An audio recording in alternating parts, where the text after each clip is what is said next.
Hello दोस्तों, आप सभी का एक बार फिर से हमारे चैनल में और इस वीडियो में स्वागत है। तो ये पिछले वीडियो में हमने थर्ड सेमेस्टर को करिकुलर में जो श्रीमद् भागवत गीता था उसका पूरा सारे अध्यायों का वन शॉट, लगभग वो 1 घंटे 14 मिनट की वीडियो थी, उसमें पूरा वन शॉट पड़ा था। तो ये जो वीडियो है ये फिफ्थ सेमेस्टर के को करिकुलर श्री रामचरितमानस पे डिपेंड है। तो इसमें हम ये जो जितना है ये इसका जितना भी सिलेबस है, हमारी कोशिश है कि हम ये पार्ट वाइज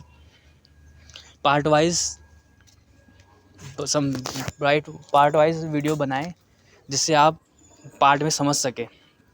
तो आज सबसे पहला पार्ट है भागवत बालकांड। तो उससे संबंधित जो भी टॉपिक वगैरह होंगे वो इस वीडियो में पढ़ेंगे।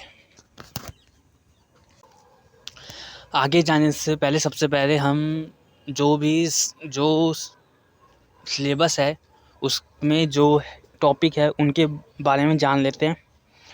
तो जो सिलेबस के अकॉर्डिंग पहला चैप्टर है भारतीय संस्कृति की पृष्ठभूमि। उसमें तो सबसे पहले आएगा भारतीय संस्कृति के मूल स्रोत के रूप में आध्यात्मिकता और धर्मशास्त्र। सेकंड आएगा वेदों, उपनिषदों, पुराणों और वर्णित 4 योगों का विवरण। तीसरा होगा प्रकृति के संदर्भ में त्रिगुणों की व्याख्या। चौथा है रामायण और श्री रामचरित के मानस के बीच अंतर। और जो इससे संबंधित भाग है वो बालकांड।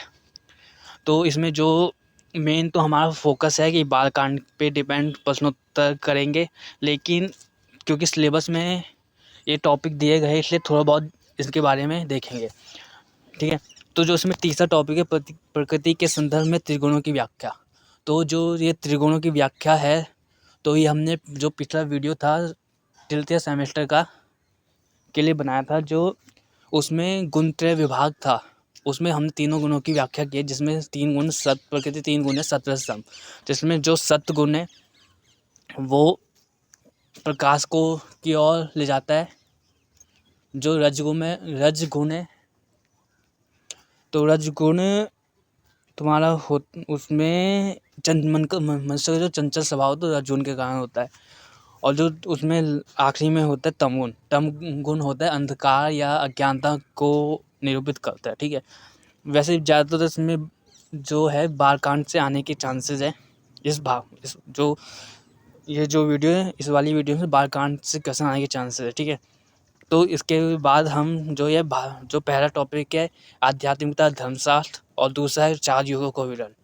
इन दोनों को हम इसी वीडियो में पढ़ेंगे, ठीक है।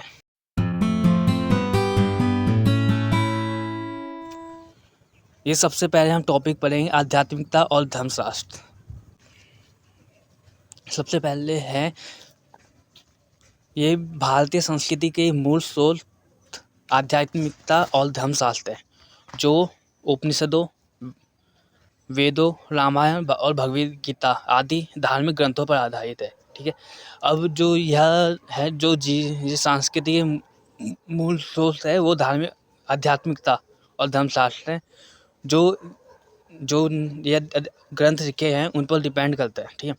अब यह जीवन के धर्म, अर्थ, काम, मोक्ष, जो 4 चीज़ें होती हैं धर्म, अर्थ, काम, मोक्ष के आदर्शों, योग, ध्यान और त्याग पर बल देती है, जिससे व्यक्तिगत उन्नति, आत्मानुभूति और सामाजिक सद्भाव अर्थात वसुधैव कुटुंबकम की जो भावना है उसका मार्ग प्रशस्त होता है, जो इसे एक प्राचीन साम्यवादी और सार्वभौमिक संस्कृति बनाता है, ठीक है।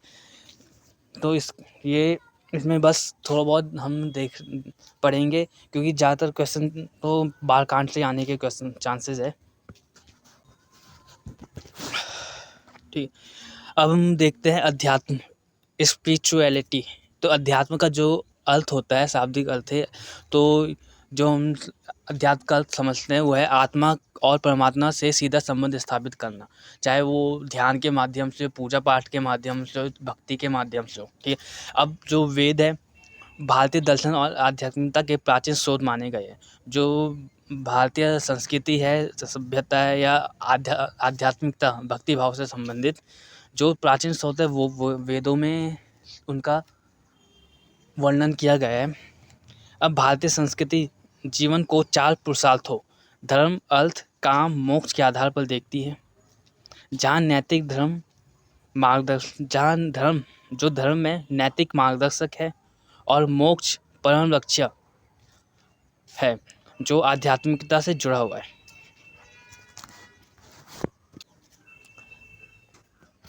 अब नेक्स्ट है, अभी हमने पढ़ा कि जो भारतीय संस्कृति है, आध्यात्मिकता है, वो वेदों, उपनिषदों, पुराणों, रामायण, महाभारत आदि में डिपेंड करती है। तो सबसे पहले हम थोड़ा एक साइड में एक क्वेश्चन से थोड़ा जानने की कोशिश करेंगे। सबसे पहले वेद के बारे में आते हैं कि वेदों की संख्या कितनी है।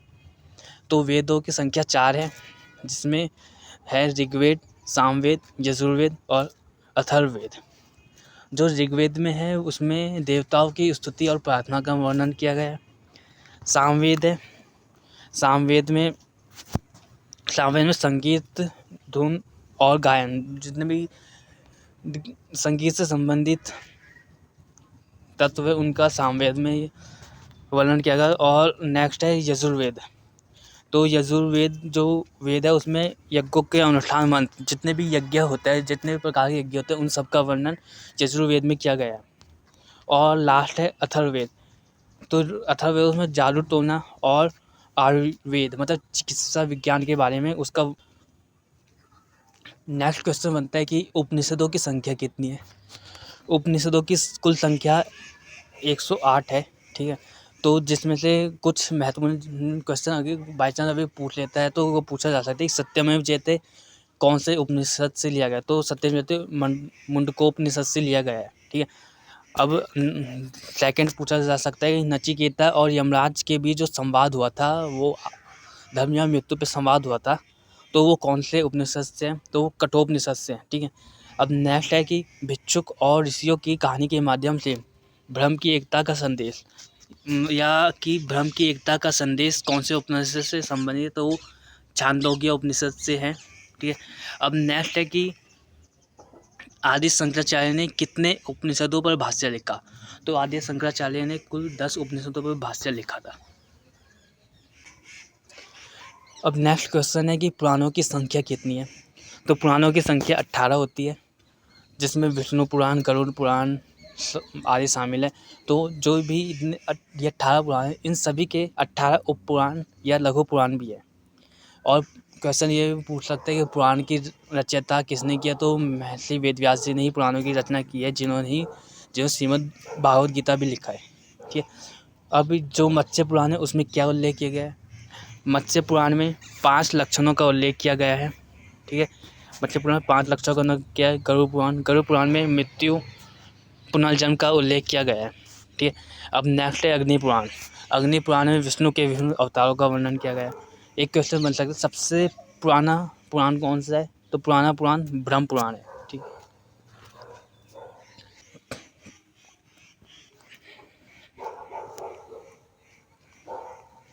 अब यहाँ पर जो टॉपिक में था कि युग, तो क्वेश्चन है कि वेदों, पुराणों, उपनिषदों में कितने युगों का वर्णन किया गया। तो जो पुराणों वेदों में है उनमें कुल 4 युगों का वर्णन किया गया है, सतयुग, त्रेता युग, द्वापर युग और कलयुग, ठीक है।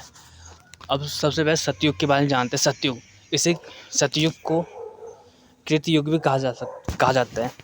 तो यह सतयुग जो है वो पहला और सबसे लंबा युग है, जिसमें धर्म और सत्य चरम पे है, ठीक है। इसमें धर्म और सत्य चरम पे है और इसमें भगवान विष्णु ने मत्स्य, कुरुम, वराह, नरसिंह अवतार लिए थे, ठीक है। अब क्वेश्चन कभी पूछ लेते हैं कि सतयुग की आयु कितनी है। तो सतयुग की आयु 17,28,000 वर्ष है, 17,28,000 वर्ष। अब नेक्स्ट है त्रेता युग। तब त्रेता युग से महत्वपूर्ण क्वेश्चन ये होता है कि भगवान श्री राम का जन्म कौन से युग में हुआ था। भगवान श्री राम का अवतार या जन्म त्रेता युग में हुआ था। और त्रेता युग में धर्म का पतन शुरू हुआ और यह सतयुग से छोटा होता है। क्वेश्चन होता है कि त्रेता युग की आयु कितनी है। त्रेता युग की आयु 12,96,000 है। अब नेक्स्ट है द्वापर युग। द्वापर युग में किसका जन्म हुआ था। द्वापर युग में कृष्ण भगवान ने अवतार लिया था और महाभारत का युद्ध भी इसी युग से संबंधित है।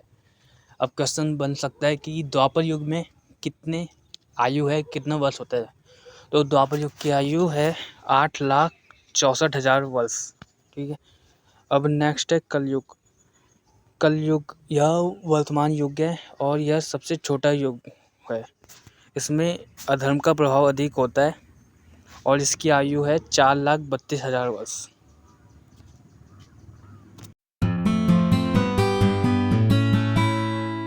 अब हम रामचरितमानस के बारे में शुरू करते हैं। तो सबसे पहले हम ये सामने रामचरितमानस, ये सामने गोस्वामी तुलसीदास जी है जिन्होंने रामचरितमानस की रचना की थी। अब इसमें पहला क्वेश्चन ये पूछा है रामचरितमानस के लेखक कौन है। तो रामचरितमानस के लेखक गोस्वामी तुलसीदास जी हैं। और इसमें नेक्स्ट क्वेश्चन बन सकता है कि रामचरितमानस में कुल कितने कांड है या कितने भाग है। तो रामचरितमानस में कुल 7 कांड होते हैं जिसका हम पार्ट वाइज अध्ययन करेंगे। ठीक है। अब इसमें थर्ड क्वेश्चन है कि रामचरितमानस कौन सी भाषा में लिखा हुआ है। तो जो रामचरितमानस है उसे अवधी भाषा में लिखा गया है। अब इसमें नेक्स्ट क्वेश्चन है कि रामचरितमानस कौन सी शैली में है। तो रामचरितमानस दोहा और चौपाई के रूप में है। तो उसकी शैली होगी उसकी शैली है दोहा और चौपाई। नेक्स्ट क्वेश्चन है रामायण के लेखक कौन है। तो रामायण के लेखक महर्षि वाल्मीकि जी है। और रामायण में कुल कितने श्लोक है। रामायण में कुल 24,000 श्लोक है और इसके भी 7 भाग है। तो एक क्वेश्चन ये होता है कि रामचरितमानस और रामायण में क्या डिफरेंस है। तो सबसे बड़ा डिफरेंस यह है कि रामायण में जो युद्ध कांड है उसी का नाम रामचरितमानस में लंका कांड रखा गया है। अब नेक्स्ट क्वेश्चन है कि रामचरितमानस का सबसे छोटा कांड कौन सा है। तो रामचरितमानस का सबसे छोटा कांड किष्किंधा कांड है।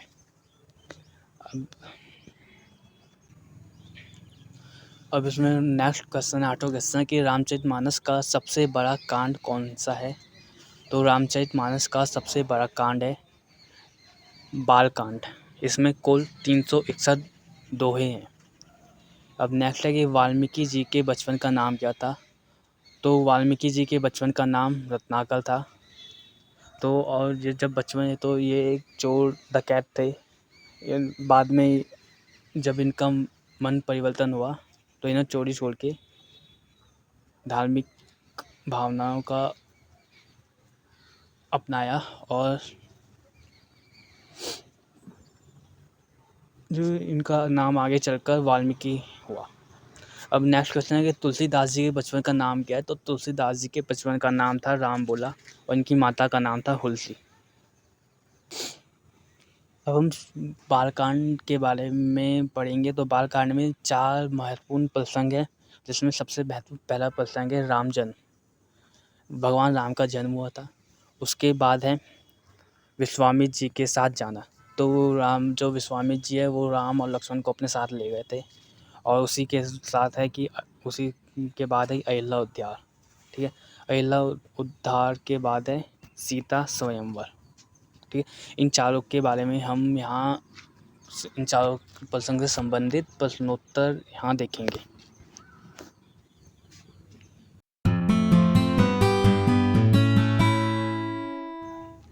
और सबसे पहला क्वेश्चन बन सकता है कि भगवान श्री राम का जन्म कब हुआ था। तो भगवान श्री राम का जन्म चैत्र शुक्ल नवमी को हुआ था। और चैत्र शुक्ल नवमी जो यह है, चैत्र शुक्ल नवमी को ही रामनवमी के उत्सव के रूप में मनाया जाता है। तो इसमें सबसे पहला क्वेश्चन बनता है कि राजा दशरथ ने पुत्र प्राप्ति के लिए कौन सा यज्ञ किया था। तो राजा दशरथ ने पुत्र प्राप्ति के लिए पुत्रेष्टि यज्ञ किया था। और इसमें हम देखते हैं राजा दशरथ इक्ष्वाकु वंश के राजा अज और रानी इंदुमती के पुत्र थे। तो क्वेश्चन ये राम कौन से वंश से थे। राम इक्ष्वाकु वंश से थे। नेक्स्ट है राजा दशरथ की कितनी रानियाँ थी। राजा दशरथ की 3 रानियाँ थी जिनसे उन्हें टोटल 4 पुत्र प्राप्त हुए।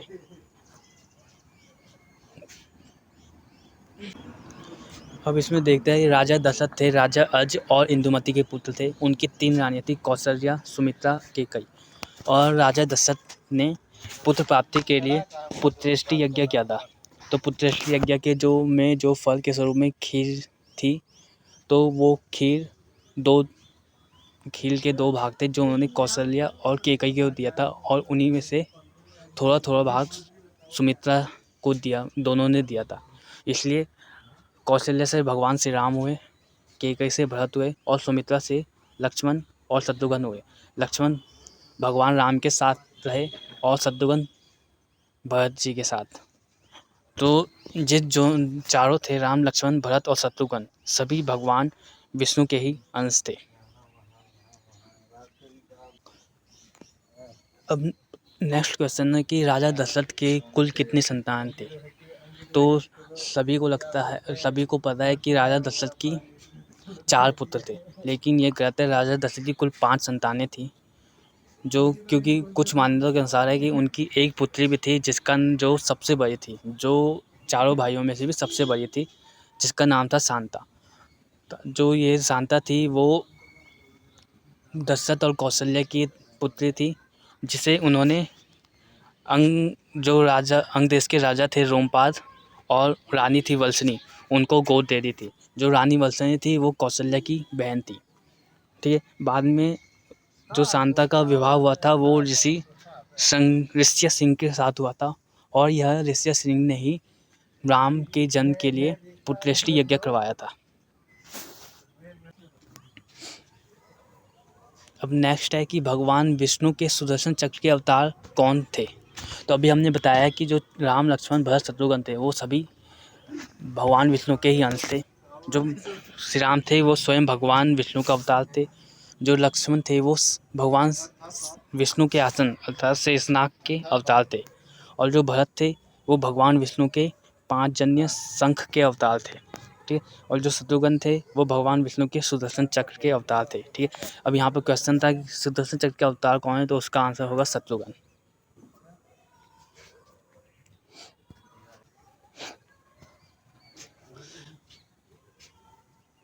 नेक्स्ट है कैकेयी देश के राजा अश्वपति की पुत्री कौन थी। तो कैकेयी देश के राजा अश्वपति की पुत्री थी कैकेयी। ठीक। जो कैकेयी थी वो राजा दशरथ की तीसरी रानी थी, और कैकेयी ने राजा दशरथ से 2 वरदान मांगे थे, जिसमें राम को 14 वर्ष का वनवास और भरत को राजगद्दी थी। अब जो कैकेयी की एक दासी थी मंथरा, तो उसी के कहने पर या उसी के बहकावे पर उसने राम के लिए वनवास और भरत के लिए राजगद्दी मांगी थी। अब ये जो स्क्रीन में दृश्य है ये अहिल्या उद्यान का दृश्य है। तो जब विश्वामित्र जी राम और लक्ष्मण को अपने साथ ले जाते हैं, तो रास्ते में उन्हें अहिल्या मिलती है। तो अहिल्या मिलती है ना, तो उनका रास्ते में उनका पाँव किसी एक पत्थर पे पड़ता है, जिससे अहिल्या जो पत्थर रूप में स्थापित थी वो मुक्त हो जाती है। ये अहिल्या उद्यान का दृश्य है।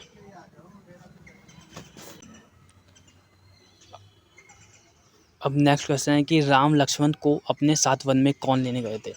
तो राम लक्ष्मण को अपने साथ वन में विश्वामित्र जी लेने गए थे। जो विश्वामित्र जी थे वो राक्षसों के वध, क्योंकि उनके आश्रम में हमेशा राक्षस उन्हें परेशान करते थे, इसलिए उनके वध के लिए वे उन्हें अपने आश्रम में ले गए थे। नेक्स्ट है कि राम और लक्ष्मण के मुख्य गुरु महर्षि कौन थे। तो राम लक्ष्मण के मुख्य गुरु महर्षि विश्वामित्र जी थे, जिन्होंने उन्हें अस्त्र की विद्या दी। और जो राम और उनके भाई थे, उनके कुल गुरु और राजपुरोहित महर्षि वशिष्ठ थे, जिन्होंने उन्हें प्रारंभिक शिक्षा दी थी।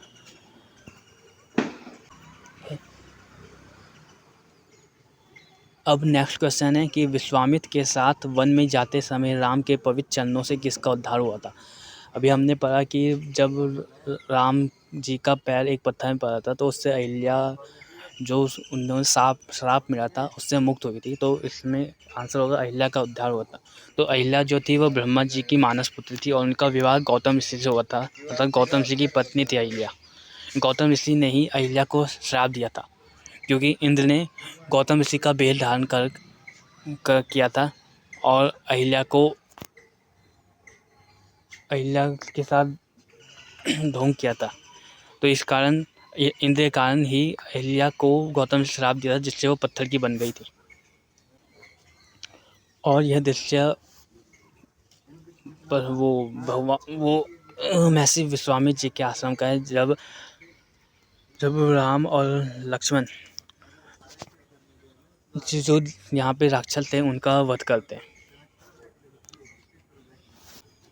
इसमें नेक्स्ट क्वेश्चन है कि राम और लक्ष्मण ने विश्वामित्र के आश्रम में किसका वध किया था।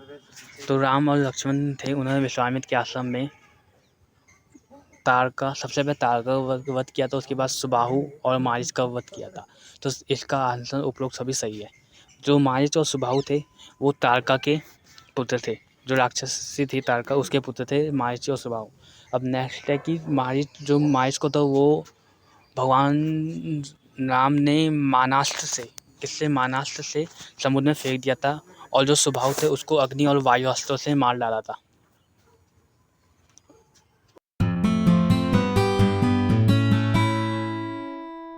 अब ये बहुत महत्वपूर्ण क्वेश्चन है कि सीता स्वयं में किस धनुष को श्री राम ने तोड़ा था।